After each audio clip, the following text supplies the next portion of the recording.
सभा लगी है ध्यान से सुनना, आंखें कान खोल के सुनना, कुपोषण से ना जूझे मुन्ना। सभा लगी है ध्यान से सुनना, सभा लगी है, सभा लगी है। अपना रेडियो 96.9 एफएम में आप सभी का स्वागत है। आप सुन रहे हैं हमारा विशेष कार्यक्रम अपनी सेहत। मैं हूं कविता शर्मा। दोस्तों, महिला एवं बाल विकास मंत्रालय पूरे सितंबर पोषण माह मना रहा है। इसका उद्देश्य सुपोषित भारत, साक्षर भारत, सशक्त भारत, समृद्ध भारत, शिक्षित भारत पर केंद्रित पूरे भारत में पोषण संबंधित समझ को बढ़ावा देना है। पोषण अभियान गर्भवती महिलाओं, स्तनपान कराने वाली महिलाओं, किशोर लड़कियों और 6 वर्ष से कम उम्र के बच्चों के लिए व्यापक तरीके से पोषण संबंधी परिणामों को आगे बढ़ाने में सहायता कर रही है। इसी विषय में कि क्या है पोषण, कैसे इसके मायने समझे, इन तमाम बातों पर आज के इस खास कार्यक्रम में हमारे साथ जुड़ेंगी गायनेकोलॉजिस्ट डॉक्टर कांति बाथम, जो कि हमें बताएंगी पोषण के बारे में और क्या है पोषण, किस तरीके से हमें आहार में शामिल करना चाहिए। पालक ले लो, कद्दू ले लो, पपीता ले लो, आम ले लो।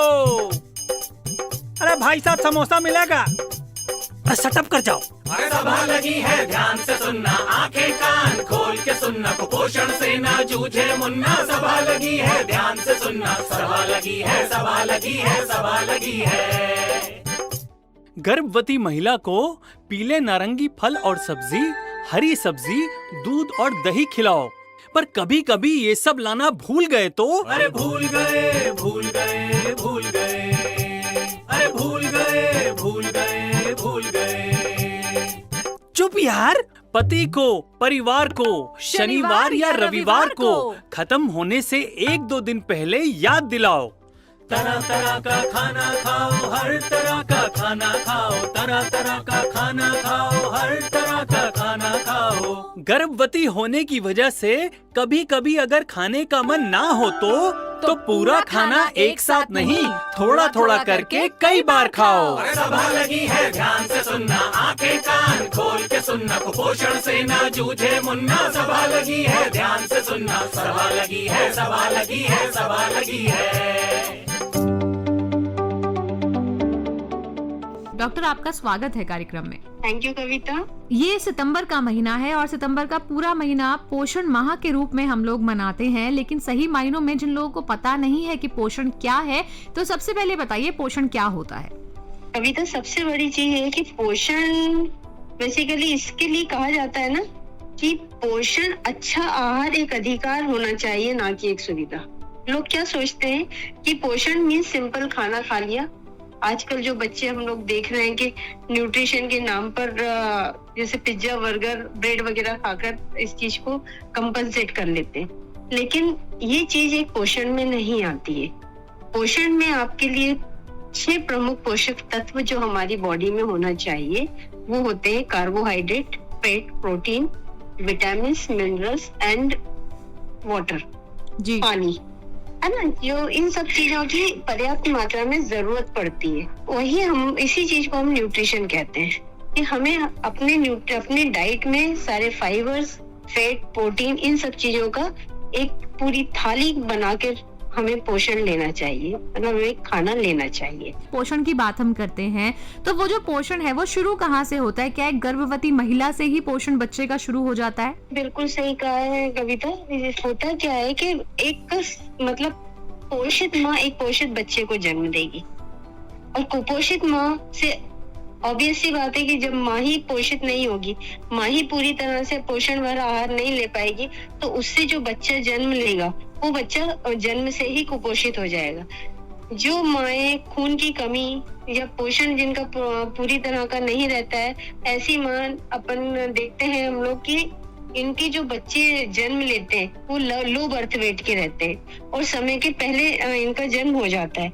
उस स्थिति में माँ अगर पोषित नहीं है तो वो बच्चा कुपोषित होगा, और कुपोषित बच्चों में हमेशा हमने ये देखा है कि उनमें मेंटल ही वो लोग पूरी तरह से परिपक्व नहीं हो पाते हैं, उनमें किसी न किसी तरह की मानसिक विकृतियां भी हमें देखने को मिलती हैं। इसलिए प्रेगनेंसी के दौरान ही हमारे इसमें इस चीज को कहा जाता है कि शुरू के फर्स्ट ट्राइमेस्टर में फॉलिक एसिड बहुत जरूरी है। फॉलिक एसिड इसलिए जरूरी होता है माँ के लिए कि इससे बच्चे में जो विकृति डेवलप होती है वो विकृतियां नहीं बन पाती हैं और बच्चा एक अच्छा खासा मतलब समझदार साक्षर और कहना चाहिए किसी भी प्रकार की उसमें विकृति नहीं होती है। अब जब बात आती है गर्भवती महिला का पोषण लेने का, तो मैम कौन कौन सी ऐसी चीजें हैं जो कि हमें उस दौरान याद रखनी चाहिए और उसका सेवन हमें करना चाहिए?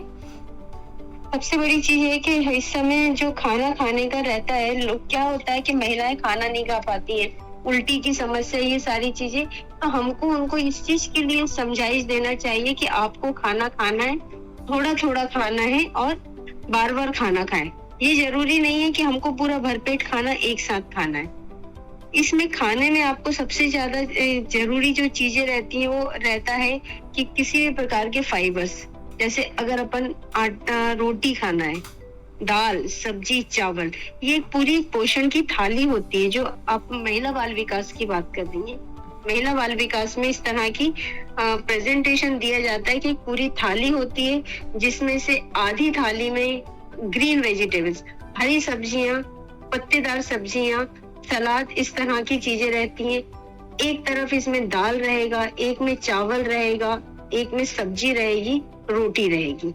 और हम लोग जिस चीज को बहुत ज्यादा अवॉइड करते हैं, जो एक पुराने जमाने में लिया जाता था जिसको हम बोलते हैं गुड़, गुड़ बहुत ही ज्यादा हमारे प्रेगनेंसी के दौरान महिलाओं के लिए अच्छा रहता है क्योंकि इससे खून की कमी भी नहीं हो पाती है और खाना भी बहुत जल्दी डाइजेस्ट होता है। तो हर गर्भवती माँ को इस तरह की एक थाली तैयार करना चाहिए जिसमें वो इस तरह से अपना खाना रखें कि उसमें हरी सब्जियां सबसे ज्यादा और सलाद को प्राथमिकता देना चाहिए। जी, और जब शिशु जन्म लेता है तो उसके बाद बच्चे का जो पोषण चार्ट है मैम वो कैसा बनना चाहिए, इसके बारे में भी जागरूकता दीजिए।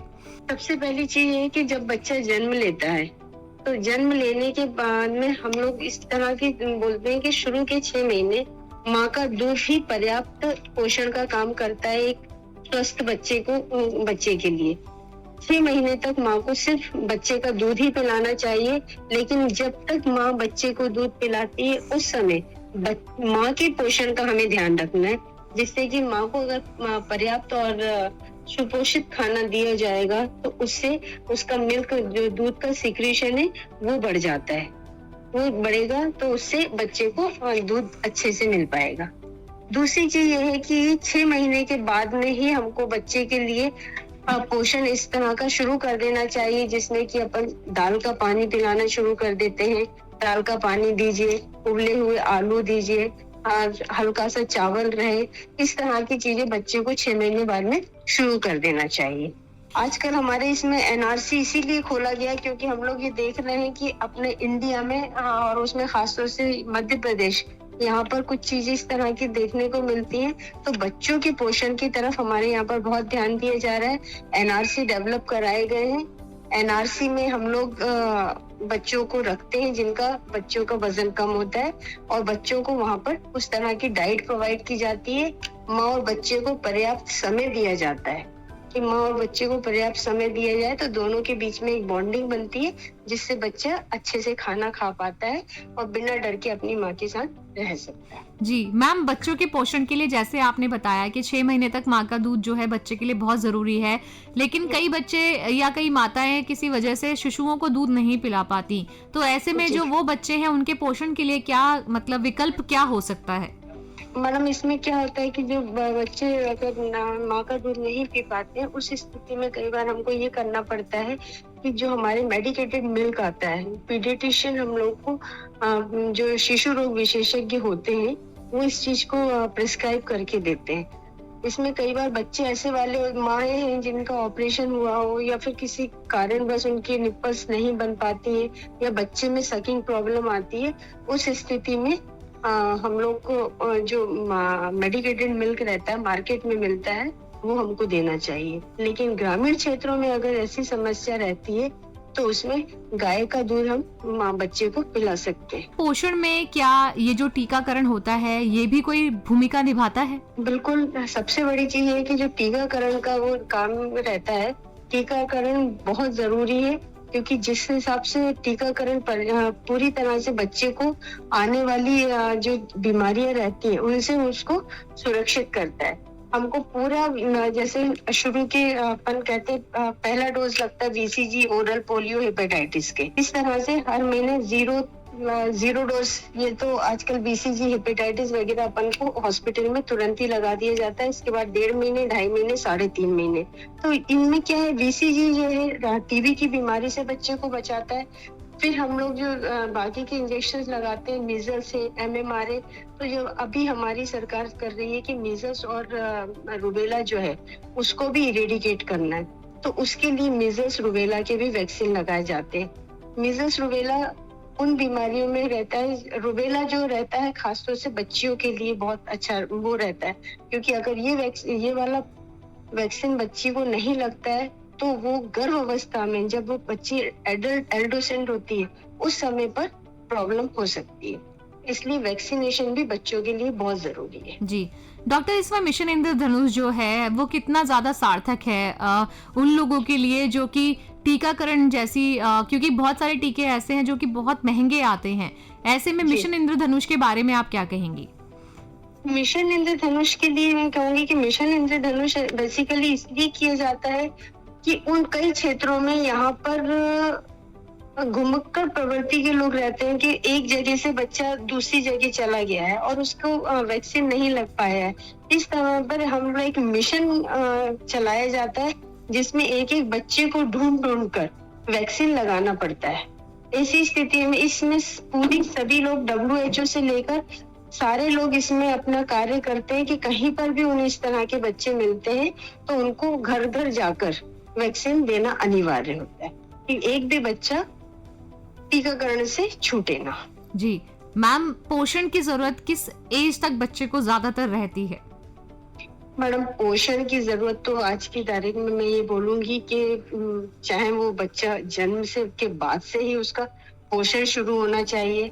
फिर जो आजकल स्कूल एजुकेशन में भी आ गया है कि आपको वहाँ पर भी स्कूलों में बच्चों को पोषण पर्याप्त दिया जाए 18 साल की उम्र तक, जब तक कि बच्चे का पूरा डेवलपमेंट नहीं हो जाता है तब तक पोषण की जरूरत पड़ती है। जी तो मैम मुझे पता है कि समय की व्यस्तता है, लेकिन जाने से पहले एक ग्रोथ चार्ट जो होता है उसके बारे में हर एक माता जो है बड़ी जिज्ञासा रखती है, तो ग्रोथ चार्ट से कैसे मतलब हम ये जान सकती हैं माताएं कि बच्चा जो है वो कुपोषित है या नहीं और अपना जो बच्चा है उनका वो सही से पोषण ले रहा है? आप सही कह रहे हो कविता। ग्रोथ चार्ट एक्चुअली क्या है, ये सब चीजें आंगनवाड़ियों में अब सारी जगह पर उपलब्ध है। हर आंगनवाड़ी में हम इस चीज का एक ड्रॉबैक हम लोगों के साथ में ये होता है कि हम लोग माओ को समझा नहीं पाते हैं कि ग्रोथ चार्ट को हमें कैसे देखना है। ये सारी चीजें जो रहती हैं ग्रोथ चार्ट का ये रहता है कि उस वेट और हाइट के अकॉर्डिंग बच्चे का कितना उसका हाइट है, कितना उसका वेट होना चाहिए, उसका एक ग्राफ डिजाइन होता है।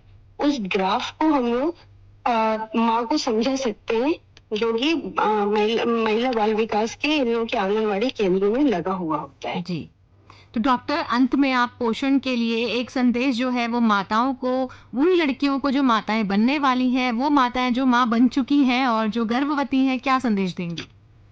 मैं तो सिर्फ उनसे यही कहूंगी कि अच्छा आहार ले, अच्छे आहार को अपना एक अधिकार समझे, ना कि एक सुविधा समझे। बहुत बहुत धन्यवाद doctor Kanti Batham. Thank you Kavita, thank you so much.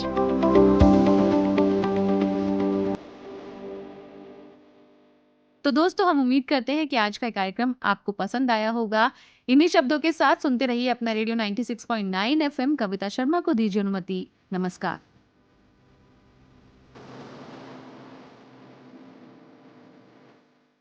माँ का दूध पिया है तो बाहर निकल, नहीं पिया तो क्या? सही पोषण के समझो कायदे, माँ के दूध के हैं कई फायदे, समझे? अरे सभा लगी है ध्यान से सुनना, आंखें कान खोल के सुनना, कुपोषण से ना जूझे मुन्ना। सभा लगी है ध्यान से सुनना, सभा लगी है, सभा लगी है, सभा लगी है। जन्म से लेकर 6 महीने तक बच्चे को सिर्फ माँ का दूध पिलाएं। माँ के दूध में इतना पानी होता है जो भीषण गर्मी में भी बच्चे की हर जरूरत को पूरा कर पाए। अरे नहीं पता था, नहीं पता था, नहीं पता था, नहीं पता था। आगे भी है, सुन लो। बच्चे को पहले एक स्तन से पूरा दूध पिलाएं।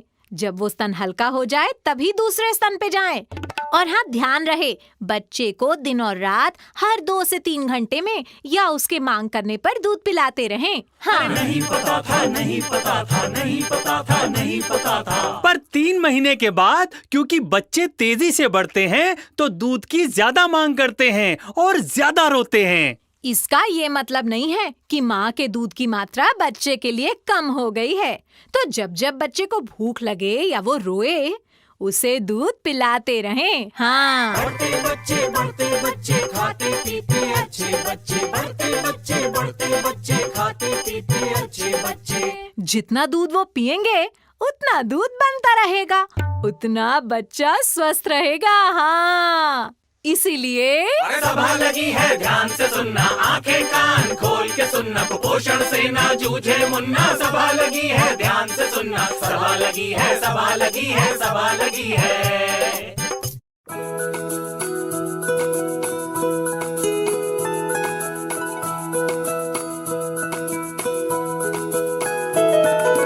मेरी ख्वाहिशें, मेरे अरमान, मेरा बस यही सपना, जिंदगी में हर कोई समझे हम सफर मुझे अपना, अपना, बस अपना।